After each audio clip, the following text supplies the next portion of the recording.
2 4 6 এর সমষ্টি কত? এর সমষ্টি রানিং লিখছি 3 4 12। কিভাবে? যে কটা সংখ্যা বলেছে তারপরে আমি তোমাদের সানি স্যার, আমাকে তোমরা ডেভিল স্যার নামে চেনো। আজকে তোমাদের জন্য নিয়ে এসেছি নাম্বার সিস্টেম। চাকরি পরীক্ষার সব থেকে ইম্পর্টেন্ট টপিকস হলো নাম্বার সিস্টেম। ফর এক্সাম্পল দেখো, 119 এর স্কোয়ার মাইনাস 111 এর স্কোয়ার, এটি কি বর্গ সংখ্যা, মৌলিক সংখ্যা, ধনাত্মক পূর্ণ সংখ্যা না যৌগিক সংখ্যা? এমন টাইপের প্রশ্ন তুমি রেলের গ্রুপ ডিতে পাবে, এমন টাইপের প্রশ্ন তুমি এসএসসি জিডিতে দেখতে পাবে। তো এই প্রশ্ন যদি সলভ করি, আমরা জানি এ স্কোয়ার মাইনাস বি স্কোয়ার যদি থাকে তাহলে আমরা কি লিখি? এ প্লাস বি ইন্টু এ মাইনাস বি। হ্যাঁ, 119 এর স্কোয়ার ওটাকে এ স্কোয়ার ভাবতে পারি, 111 স্কোয়ার বি স্কোয়ার ভাবতে পারি। তাহলে যখন এ প্লাস বি, তার মানে এখান থেকে ডাইরেক্ট আমি লিখতে পারি 119 প্লাস 111। ঠিক তেমনই 119 মাইনাস 111। এখান থেকে যদি যোগ করা হয় তাহলে 230 হয়ে যাচ্ছে। 119 আর 111 গুণ 119 থেকে 111 যদি বিয়োগ করা হয় 8, 0 3 8 24, 8 2 16, 16 আর 2 18। এই যে 1840 হয়েছে, 1840 বর্গ সংখ্যা। বর্গ সংখ্যা কি? 36। 36 একটা বর্গ সংখ্যা, 6 এর স্কোয়ার। যদি বলা হয় 49, 49 একটা বর্গ সংখ্যা, 7 এর স্কোয়ার। তাহলে 1840 এর তো বর্গমূল করতে পারবে না, এক্সাক্ট বর্গমূল হয় না, তার মানে বর্গ সংখ্যা নয়। মৌলিক সংখ্যা। মৌলিক সংখ্যা কি? মৌলিক সংখ্যার কনসেপ্টে বলা আছে যে সংখ্যাকে তুমি এক এবং ওই সংখ্যা ছাড়া অন্য কোনো সংখ্যা দ্বারা ভাগ করতে পারবে না, সেই সংখ্যাকে আমরা মৌলিক সংখ্যা বলি। তাহলে এক্ষেত্রে 1 মৌলিকও না, যৌগিকও না। 2 সব থেকে ক্ষুদ্রতম মৌলিক। 3 প্রথম বিজোড় মৌলিক। তাহলে 1840, এই যে 0, 0 তো যৌগিক, তাহলে মৌলিকও না। এবার থাকে ধনাত্মক পূর্ণ সংখ্যা আর যৌগিক সংখ্যা। পূর্ণ সংখ্যা আর যৌগিক সংখ্যা এর মধ্যে, তাহলে এই যে প্রশ্নটা দেখছে, এই প্রশ্নের রাইট অ্যাটেম্প হয়ে যাবে কি? 1840 একটি যৌগিক সংখ্যা। নম্বর প্রশ্ন যদি দেখি, প্রথম 12টি জোড় সংখ্যা সমষ্টি কত হবে? 156, 112, 126, 108। আগে কনসেপ্ট দেখব। জোড় সংখ্যা যদি দুটো নিই, 2 পরের জোড় 4, তাহলে 2 আর 4 কত হচ্ছে? 6। 2 4 6, এই তিনটে যদি নেই, 6 আর 6 12। যদি 2 4 6 8 পরপর চারটে নেই, তাহলে দেখো 12 আর 8 কত হয়ে যাচ্ছে? 20। আচ্ছা, এবার দেখো লজিক, এখানে কটা জোড় সংখ্যা নিয়েছিলাম? দুটো। 2 এর সাথে 6 হতে গেলে কত গুণ করতে হয়েছে? 3। এখানে কটা নিয়েছিলাম? 3টে। তাহলে 3 এর সাথে কত গুণ হলে 12 হয়? 4। এখানে কটা নিয়েছিলাম? 4টে। তাহলে 4 এর সাথে কত গুণ হলে 20 হয়? 5। তাহলে আমি আলটিমেটলি দেখতে পাচ্ছি, যখনই জোড় সংখ্যার কথা বলবে, যখনই পরপর জোড় সংখ্যা সমষ্টি করতে বলবে, যে কটা সংখ্যা বলবে সেই কটা সংখ্যার পরের ডিজিট। যেমন এখানে দুটো বলেছিল, 2 এর পরের ডিজিট কত? 3। এখানে কটা বলেছিল? 3টে, 3 এর পরের ডিজিট কত? 4 দ্বারা গুণ করলে অ্যান্সার। তাহলে এখানে কটা বলেছে? 12টা। 12টা জোড় সংখ্যা। তাহলে 12 ইন্টু 12 পরের সংখ্যা কত হয়? 13। এখানে 3 12 36, 12 একে 12 আর 3 15। রাইট অ্যান্সার কত হয়ে যাবে? 156। রাইট অ্যান্সার কত হয়ে যাবে? 156। তুমি যদি এইভাবে কনসেপ্টটা মনে রাখো, তাহলে তোমাকে n ইন্টু n প্লাস 1, এই যে থিওরেম, এটা তোমাকে আর মনে রাখতে হবে না, কারণ থিওরেম মনে রাখা সত্যি খুব টাফ। যদি তুমি এইভাবে কনসেপ্ট মনে রাখো, তাহলে কখনো তুমি ভুলবে না। এরপরে 5টি ক্রমাগত সংখ্যার সমষ্টি 940। প্রথম ও শেষ সংখ্যাটির সমষ্টি কত হবে? বলেছে 5টি ক্রমাগত সংখ্যার সমষ্টি 940। প্রথম আর শেষ সংখ্যাটির সমষ্টি কত হবে? দেখো, যদি 5টা সংখ্যা, আগে তোমাকে আমি যদি 3টে সংখ্যা দেখাই, পরপর 3টে সংখ্যা, 3টে সংখ্যা 1 2 3, 3 আর 2 5, এরা কত হয়? 6 এদের সমষ্টি। আচ্ছা, এদের গড় কত? এদের গড় যদি বার করি, কটা সংখ্যা? 3, 3 দিয়ে যদি ভাগ করি 2। অ্যাকচুয়ালি তারপরে যদি আমি পরপর দেখা যাচ্ছে 5টা সংখ্যা নিচ্ছি, 1 থেকে 5 পর্যন্ত, 5 আর 4 9 আর 3 12, 12 আর 2 14 আর 1 কত 15, কটা সংখ্যা 5, এদের গড় কত হবে 3। তাহলে অ্যাকচুয়ালি তিনটে সংখ্যার মিডল কত, 2 নম্বর মিডল হয়। পাঁচটার সংখ্যার মিডল কত হয়, 3 নম্বর হয়।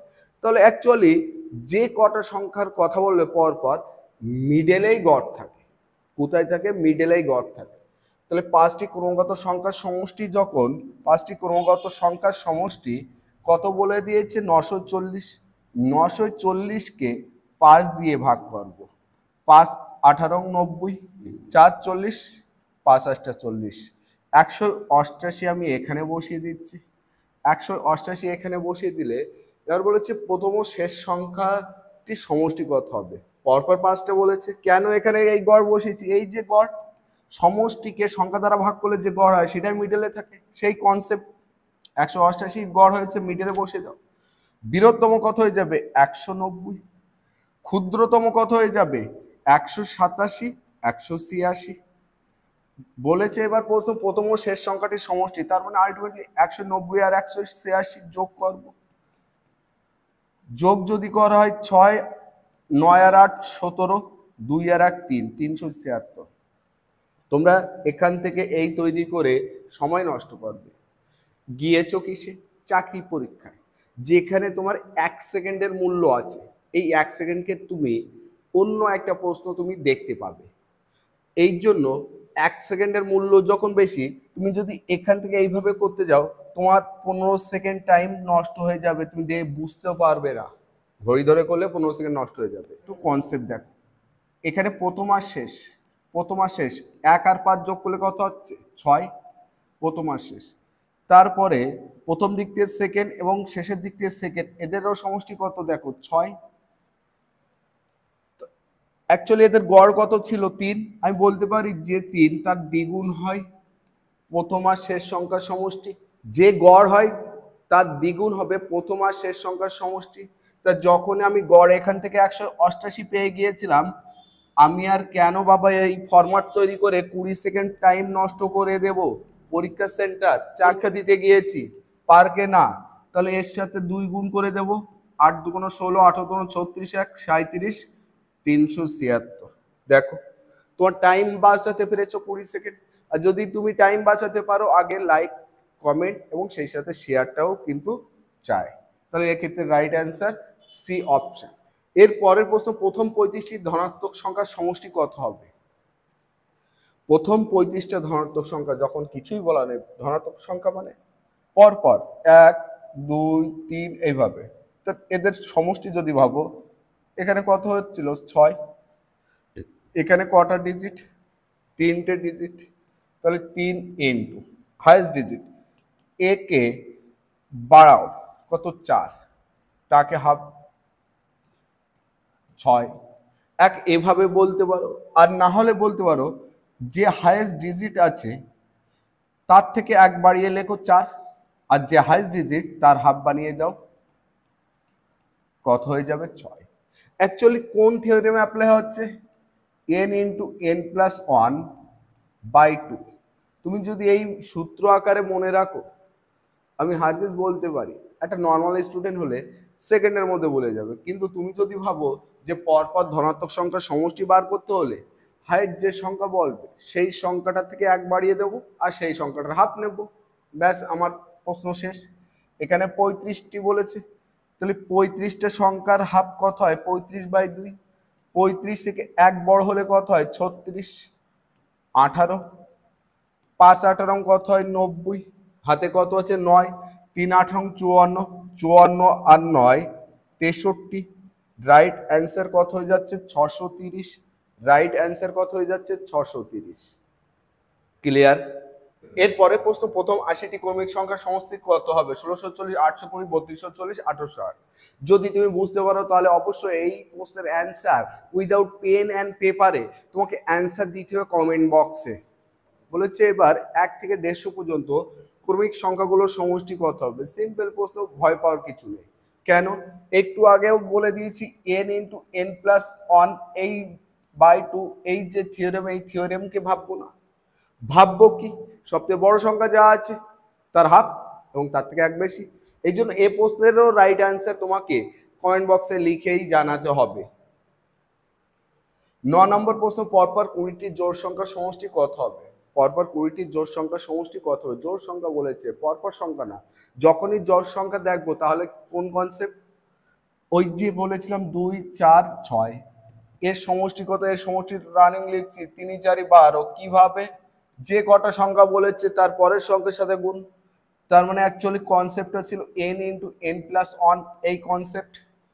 কিন্তু আমার কনসেপ্ট মনে রাখবো না, মনে রাখবো বেরেন কিভাবে আমাকে ওই থিঙ্কিং নিয়ে যাচ্ছে যে যখনই জোড় সংখ্যা বলেছে পরপর 20টি 20 লিখবো, আর 20-র সাথে পরের ডিজিট কথা 21, 0, 2 1 2, 2 2 4, 420। 420 রাইট অ্যান্সার কি হয়ে যাবে? D option 420।